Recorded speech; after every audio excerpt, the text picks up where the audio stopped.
প্রিয় দর্শক, স্বপ্ননী স্বাবলম্বন সেলাই স্কুলের পক্ষ থেকে সবাইকে শারদীয়ার আগাম শুভেচ্ছা। আজকে আপনাদেরকে দেখাতে যাচ্ছি 34 সাইজ ব্লাউজের ব্যাক পার্ট কাটিং। তো ব্লাউজের শোল্ডারটা নিয়ে নিলাম, শোল্ডার নিলাম 5.5, শোল্ডার 5.5 নিয়ে ওখান থেকে গলাটা ডিপ করে দিলাম। যেহেতু কাস্টমার বলছে যে গলাটা একটু বেশি ডিপ হবে, তার জন্য 9.5 ইঞ্চি ডিপ করে দিলাম। 9.5 ইঞ্চি ডিপের জন্য 5.5 ইঞ্চি শোল্ডারটা নিলাম।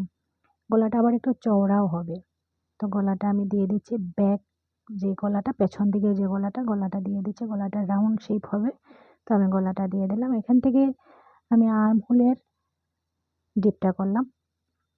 আর্ম হোলের ডিপটা করে ওইখান থেকে আমি চেস্টের মাপটা নিয়ে নেব। যেহেতু চেস্ট ছিল 34 সাইজ, এখান থেকে আমি 8.5 একটা মার্ক করলাম। কাস্টমার বলে যে ভেতরে একটু কাপড় রাখার জন্য, তার জন্য 1.5 ইঞ্চি আমি এক্সট্রা দিয়ে দিলাম। আপনি চাইলে 2 ইঞ্চিও করতে পারেন। যদি ভেতর দিকে কাপড় না রাখেন তাহলে 1 ইঞ্চি নিলেও হবে। ওইখান থেকে আমি রাউন্ড শেপটা করে দিলাম আর্ম হোলের জন্য। এবার নেব আমি ওয়েস্টের মাপটা। ওয়েস্ট ছিল 30, তো 30কে আমি সেমভাবে 4 ভাগ করে 7.5 ইঞ্চিতে মার্ক করলাম। চিকেনের জন্য একটু নিলাম, নিয়ে ওইখান থেকে আবার 1.5 ইঞ্চি এক্সট্রা করে দিলাম। দিয়ে ব্লাউজটা কমপ্লিট হয়ে গেল ব্যাক পার্ট। এবার কাটিং করে নিব। আপনারা দেখে নিন কাটিংটা। প্লিজ আপনারা কে কোথা থেকে ভিডিও দেখছেন একটু কমেন্ট করে জানাবেন। ভিডিও কেমন লাগছে একটু কমেন্ট করে জানাবেন।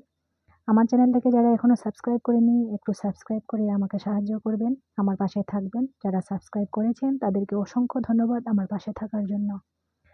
বলছি, ব্লাউজের যেহেতু ব্যাক পার্টটা ওপেন থাকবে, তার জন্য আমি ব্যাক পার্টেই ওপেন রাখলাম এবং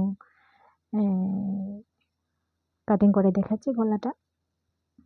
আপনারা একটু দেখে নিন, কমেন্ট করে বললেন কেমন লাগছে ভিডিওটা দেখে এবং কীরকম ভিডিও দেখতে চান বলবেন। ভিডিও দেখার জন্য অসংখ্য ধন্যবাদ সবাইকে।